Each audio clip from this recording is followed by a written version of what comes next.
Iran is burning, Venezuela has fallen, and the threat to Israel is growing. After the nighttime operation in Venezuela to capture Nicolas Maduro, US President Donald Trump gave the Iranian Supreme Leader Ayatollah Ali Khamenei and the Revolutionary Guards a reason to be worried. The capture of Venezuela's president by the United States is echoing in Tehran as well and is being interrupted as a direct threat to the Ayatollah regime. In the midst of violent protests in Iran, the American message is clear. What happened to Maduro could happen to them as well. So welcome to Boots on the Ground. I'm your host Yair Pinto, bringing you the full truth about what's happening in Israel. The demonstration of American power and skill in Venezuela over the last 24 hours is having an immediate effect here in the Middle East.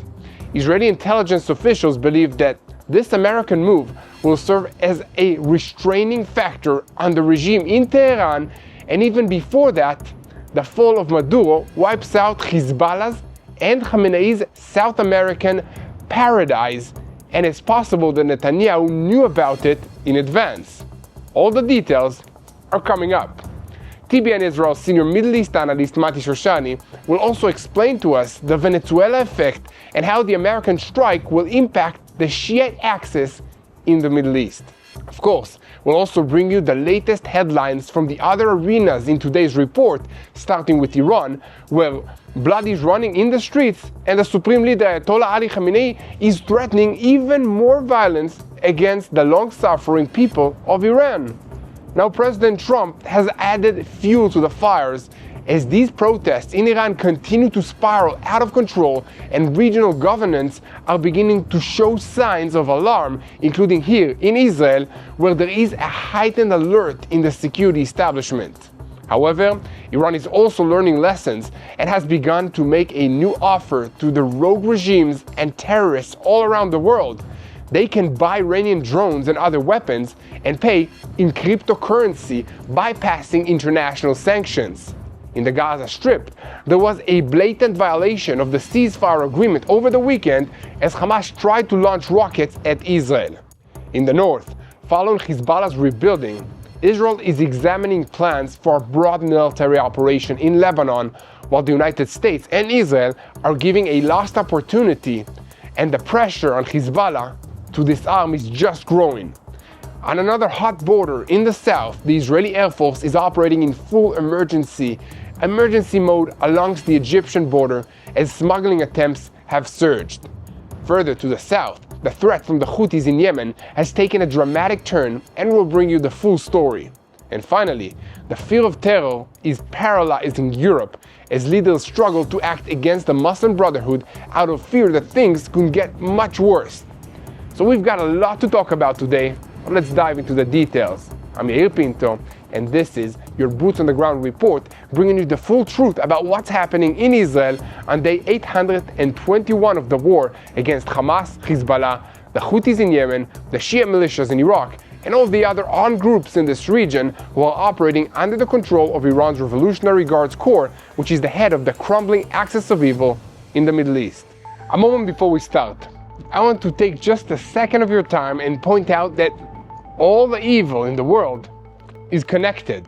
And today, we are standing at a point in time when we must act in order to fix the lies and the distortions that are fueling it. So I'm inviting all of you to take part in this initiative that we're doing here to share the truth, become ambassadors of the truth, and pray for the situation. Now, let's begin. But before we dive deeper with Mati Shoshani into the situation in the Middle East following what happened in Venezuela, we'll open quickly with a report from the Gaza Strip. The IDF spokesperson's unit announced on Saturday that the IDF discovered and also destroyed a rocket launcher in the northern part of the Gaza Strip that was loaded and ready to be launched toward Israeli communities in the southern part of Israel. According to the report, the launcher was hidden in a shaft used by Hamas terrorists to conceal rockets that were ready to be launched towards Israeli territory and posed a direct threat to the Israeli civilians. The IDF spokesperson's unit emphasized that the launcher was armed and operated by the Hamas organization after the ceasefire went into effect, and that constitutes as a blatant violation of the ceasefire agreement. Before carrying out the strike, many steps were taken to reduce the risk of harming civilians. Amongst other things, the use of precision munitions was carried out, and aerial surveillance, and the use of additional intelligence information. The IDF clarified that the Southern Command forces continue to be deployed in the Gaza Strip in accordance with the ceasefire framework and will continue to act to remove any immediate threat to the State of Israel. However, Hamas is looking around at what is happening in the world, and they realize that they are in a difficult position. So they're trying to generate a false narrative as a way to try to get out of it. Sources in the terrorist organization claimed on Saturday, in a conversation with the Saudi newspaper Ashraq al-Awsat, that Hamas's stocks of weapons has been reduced to light weapons only. According to the sources, after 2 years of ground maneuvering, the terrorist organization lost almost all of its rockets and its mortars array. This is together with enormous quantities of ammunition.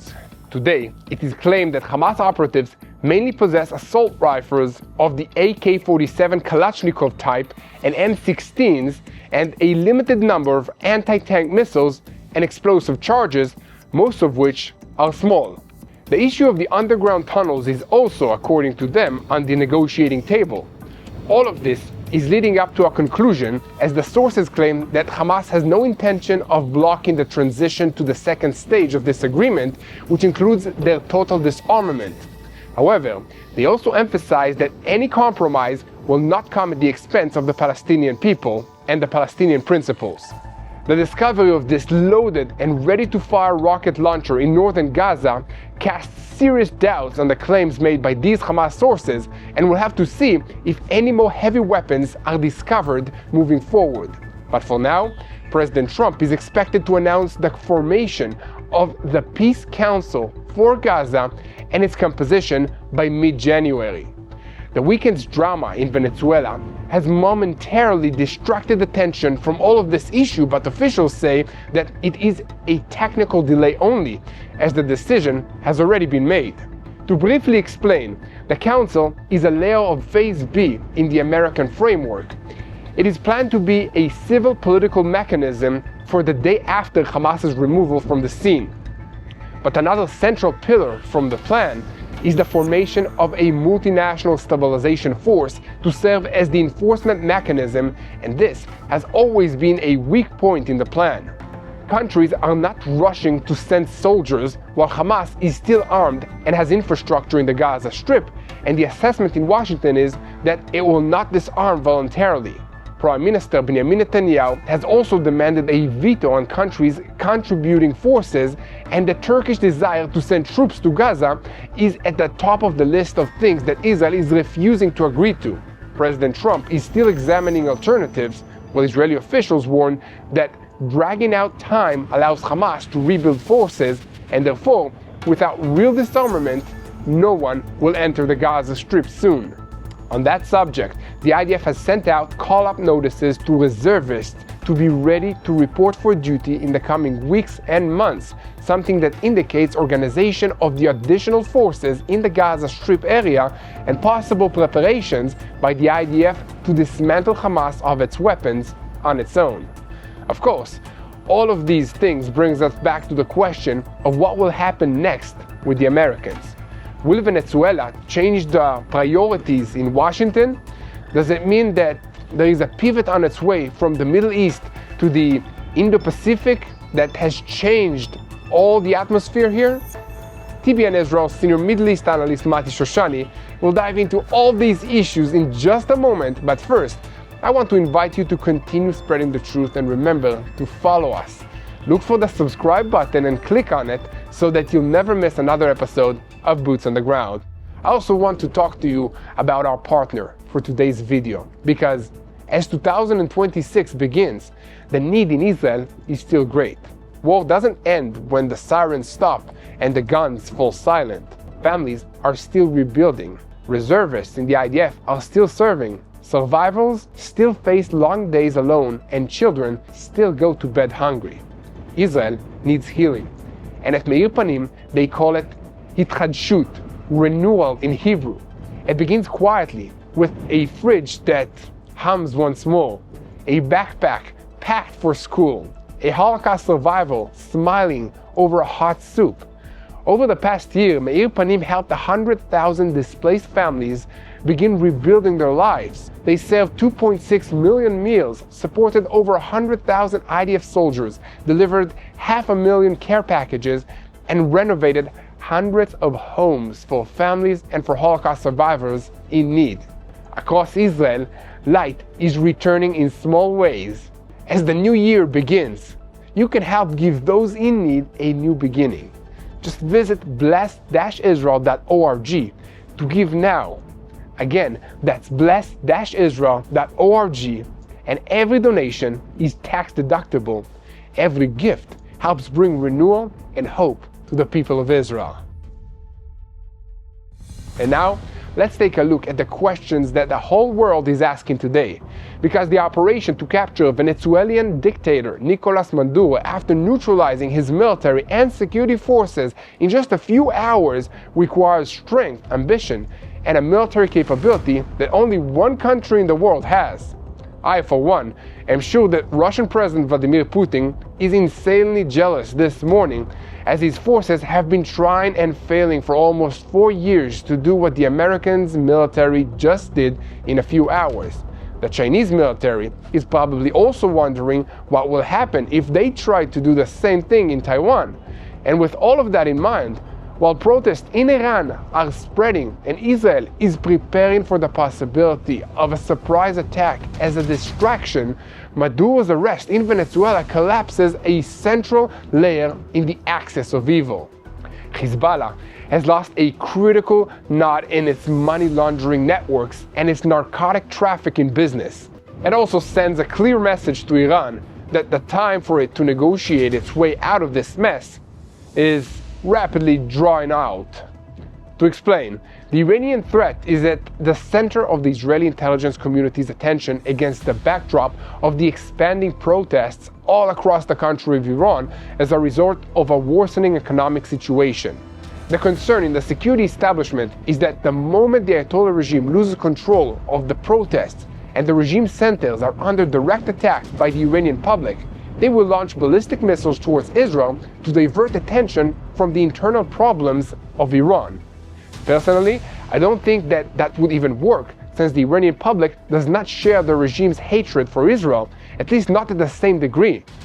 In any case, the arrest of Venezuela president, from Iran's perspective, is the loss of a strategic asset of the highest critical level, since Venezuela served Tehran as an advanced laboratory for bypassing American sanctions, a forward base for intelligence collection, and a platform for military technological cooperation. A regime change in Caracas and the replacement of the dictatorship with a pragmatic pro-American leadership will not only further isolate Iran in the international arena, but will create an economic strangulation effect on the entire axis of evil.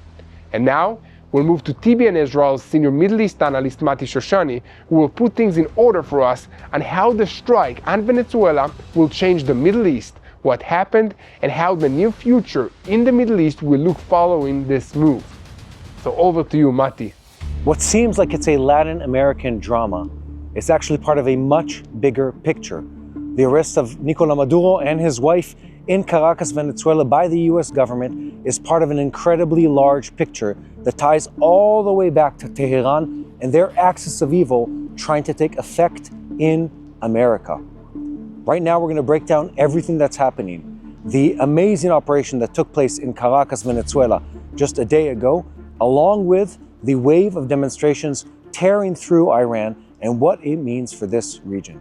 So give me a couple minutes. We're going to break down everything that's happening in the Middle East and today also in Latin America. So let's start with the biggest headline. Just yesterday, American Delta forces snatched out of a safeguard in Caracas, the capital of Venezuela, the Venezuelan dictator or elected leader, depends how you look at it, Nicolas Maduro, with him, his wife. They were pulled out in an operation that took place around 2 a.m. at night, extracting him from a bastion, from a safeguarded position within the capital, after he boldly called just days ago on President Trump, "Come and get me if you can." So what was this operation? What we know so far, and again, the reports are very, very partial, is that around 2 a.m. local time, U.S. forces led by Delta Force, including helicopters, jet fighters, probably a whole lot of intelligence that was gathered in advance, snatched Nicolás Maduro and his wife out of their hiding place inside Caracas, Venezuela, and pulled them out to the United States. You've probably all seen the image that's appearing on your screen right now, the leader of a country in Nike sweatpants. I'm not sure if that's good branding for them or not, but nonetheless, in a Nike sweatpant outfit with his eyes covered, his hands tied, being extradited to the US.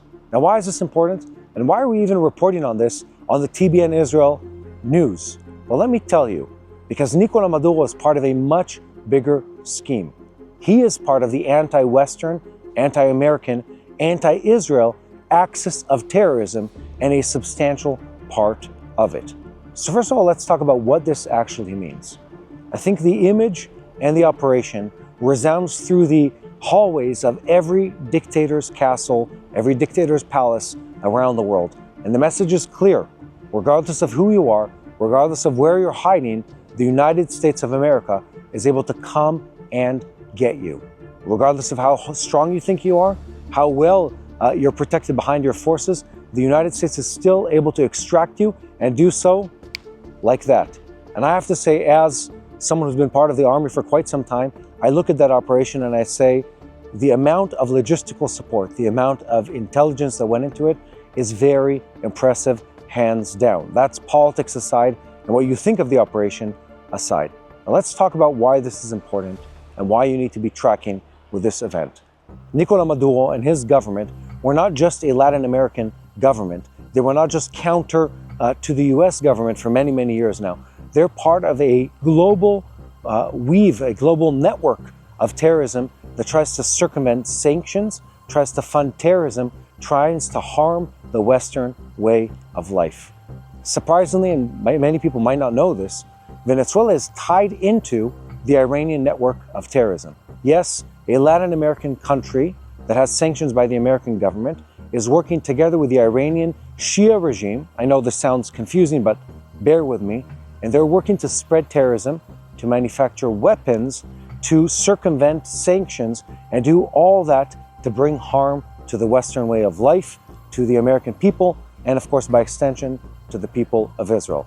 So the arrest of Nicolás Maduro, the coup or the takeover of that country by US forces, that's something that needs to be watched, because it shows people around the world that you can't fight against the American forces, you can't stand against them without seeing the consequences show up at your doorstep one way or another. So let's break down how a Venezuelan country or Venezuelan regime is tied into the Iranians and how this has to do with the shadow fleet that we've been hearing about for weeks now. So here's how the story goes. The Venezuelan government, together with the Iranians, have something in common. They're both under US sanctions, both for different reasons, but generally speaking, it has to do with ties to terrorism, being a narco-terrorist in the case of the Venezuelan government, but also the Iranians to a certain degree. Here's how the story works. The Venezuelan government and the Iranians have sanctions on them. To circumvent those sanctions, to still keep the cash coming in, what do? They trade in oil illegally. They trade in different kinds of drugs, opiates, what have you, different kinds of drugs illegally, of course, since it is an illegal trade. And they do all of this using a shadow fleet. What is a shadow fleet? They take ships that are registered to a random country, some kind of tax haven. Maybe they switch the flags during the cruise. They turn off the homing beacon on those ships, which is something you're not supposed to do in maritime trade.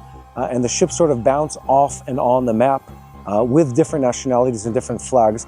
And they use this methodology to circumvent the sanctions. So what does it look like? It looks like the Venezuelan government wanting to export crude oil, let's say. And what they do is they have ships that are not under the Venezuelan flag. They leave the ports of Venezuela. They go to a different country. They sell the oil. They get cash, etc. They pump the U.S. markets with illegal drugs. They do it both to harm the U.S. population and also to bring in hard U.S. cash. And they do that, of course, behind the back or underneath the nose of the US officials, the US government. So that's one aspect of it. But what does Iran have to do with this? And by extension, what does Hezbollah have to do with this? Well, they've been working together. And it goes, this is an insane story. It goes so extreme that the Venezuelans were in part, again, there's varying reports of how extensive this network actually was. The Iranians were teaching the Venezuelans how to make drones, not the fun kind of drones that we use for pastime, but the drones used for military operations.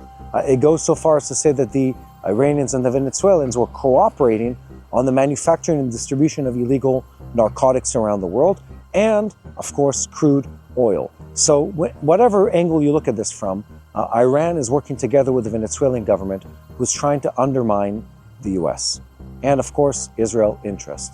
And more so than this, the Trump administration looks at the Venezuelan government and says, this isn't just about domestic politics. This isn't just about, do we like Maduro or do we dislike Maduro? This man is a narco-terrorist. He's using narcotics to spread terrorism. He's using narcotics to fund terrorism. Think about this. This was a government that was intentionally pumping drugs into North America, both to weaken society, but also to fund their anti-American, anti-Western machine regime. That is enough to cause any country to try to take some kind of action to stop that attack. So this attack that takes place against the Caracas armed bastion where Nicolás Maduro and his wife were hiding, this is a signal to people around the world that you can't mess with the United States. And if you're threatening them with terrorism, if you're threatening them with illegal drugs, if you're trying to fund narcotics and through terrorism, trying to fund terrorism, and if you're working together with the Iranian regime, well, we're coming to get you. And that really is the big story over here. We're not sure yet. What we do know is that Iran has been weakened time and time again in recent weeks and months, both internally from a long series of demonstrations, a lot of internal tensions, a lot of internal pressure, but also externally by the attacks that it sustained by Israel and then the United States back in June. And this might be a tipping point for the Iranian regime. We're not seeing any signal of the regime falling apart as of yet, and no one is claiming that that's happening, or no one of a, let's call it a valuable source that I've heard or read about yet has claimed that kind of claim. But what we are seeing is both the involvement of high up individuals in the Iranian economy, the bazaar owners as they're called, but really the owners of the big businesses, the ones who are moving money through the Iranian economy, along with massive wave of demonstrations. So where does this take us? What is the meaning, or what is the meaning for Israel, for the United States, of a person like Maduro being removed from the chessboard, for now at least? We don't know where this is going to go. But for now, for that being removed, for a narco-terrorism entity to seize operation against the US and against the Western way of life. And what does it mean when there's a wave of demonstration inside of Iran? Well, it shows you two things.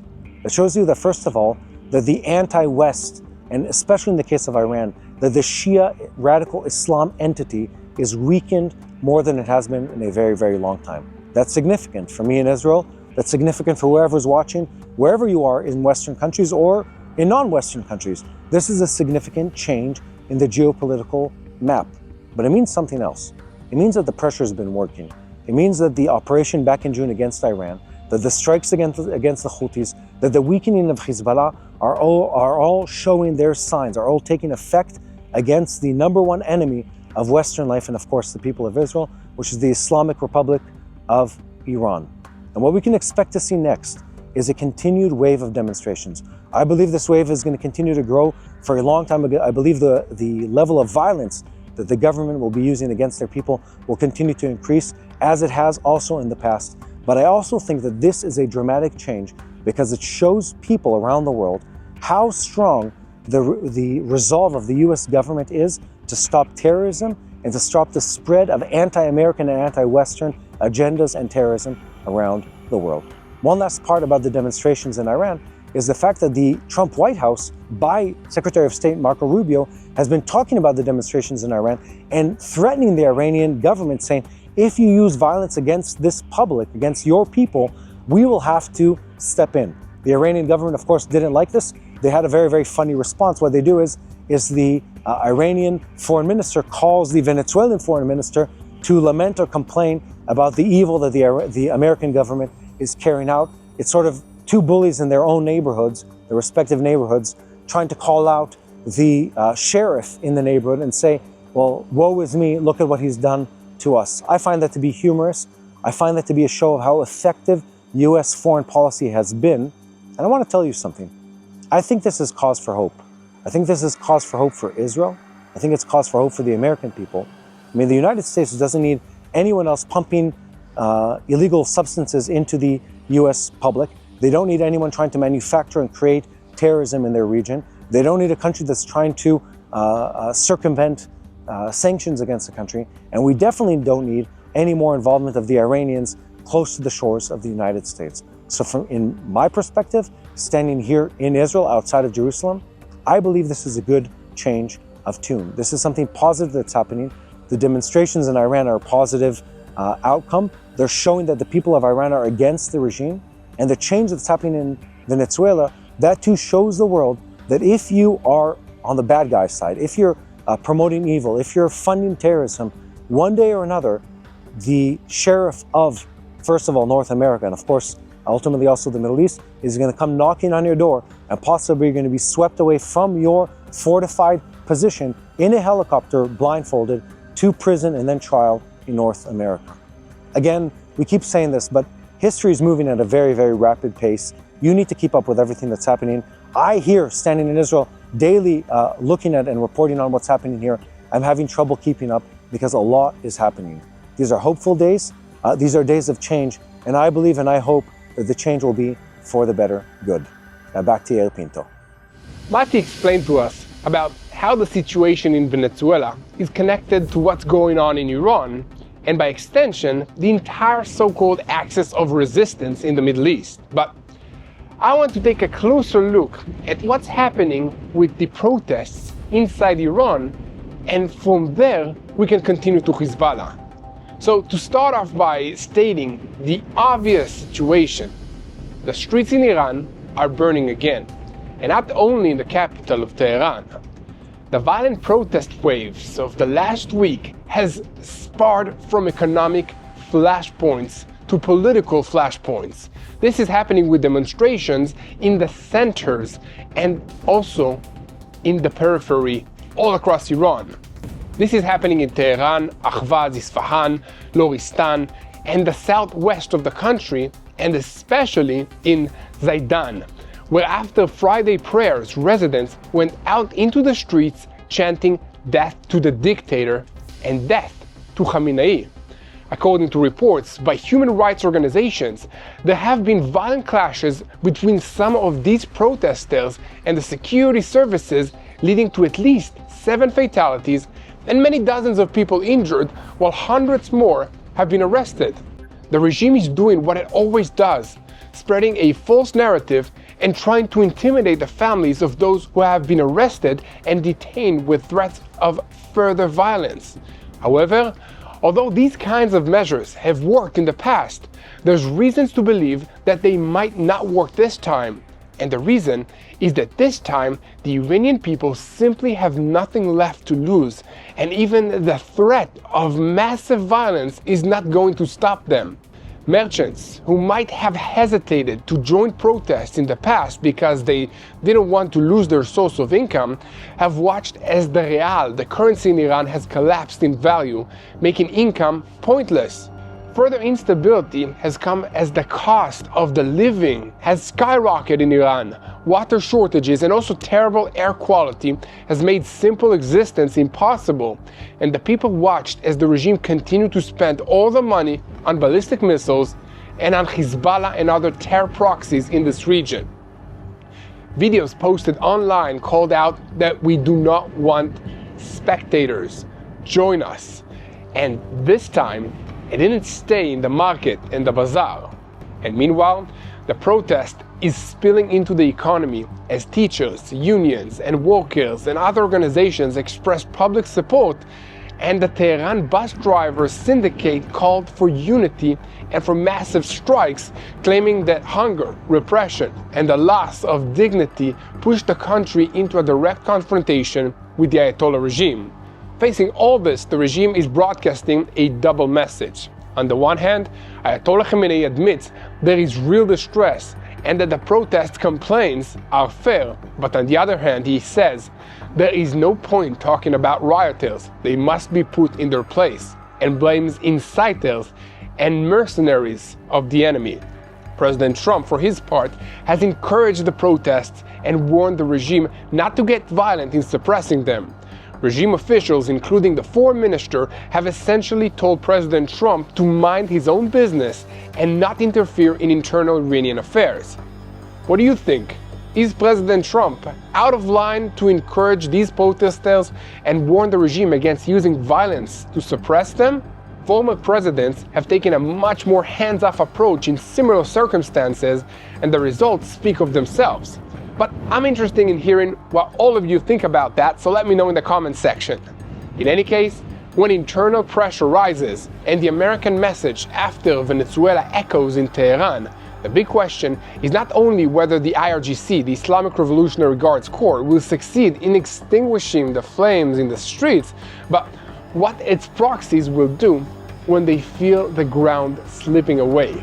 Will Hezbollah remain restrained, or will it look for an escape forward against Israel in order to divert fire from the regime that funds it? In a moment, we'll answer this hard question, but first, I want to invite you once again to keep spreading the truth, share our content with as many people as possible, and hit that subscribe button. And now, circling back to Hezbollah, the deadline for the Lebanese National Army to disarm this terrorist organization of its weapons has come and gone, but Hezbollah is still armed. So in Israel's north, the quiet feels very temporary, almost false, and beneath the surface, a race against time is on its way between international pressure, Lebanese weakness, and operational plans that are already sitting on the table in Jerusalem. The Lebanese government set a clear goal: Hezbollah's disarmament by the end of 2025. Once again, that date has come and gone, and the messages are getting sharper. According to reports, Egypt, Qatar, and Turkey conveyed to Hezbollah last chance advice that if the organization does not heed the government's decision, Lebanon will risk diplomatic isolation and also a military confrontation. At the same time, even though the IDF activities across the border continues with the framework of understandings with Lebanon, Israel allowed the Lebanese army to act against Hezbollah infrastructure south of the Litani and even cancelled certain strikes at its request in order to give a window for the Lebanese sovereignty to work. But now, Israeli officials are saying that this window is closing fast, while in the IDF a plan has been formulated for a broad attack against Hezbollah targets if the disarmament efforts will fail. A senior security source updated that the United States knows that if there is no active disarmament, Israel will do it itself, even at the price of days of fighting and even renewed warfare. And against this background, Prime Minister Netanyahu told President Trump during their meetings last week at the Mar-a-Lago estate in Florida that there is a need to increase the pressure on Hezbollah. According to sources familiar with the details, the American administration does not rule out Israeli action, but asks to wait a bit longer to allow another attempt at dialogue with the Lebanese government.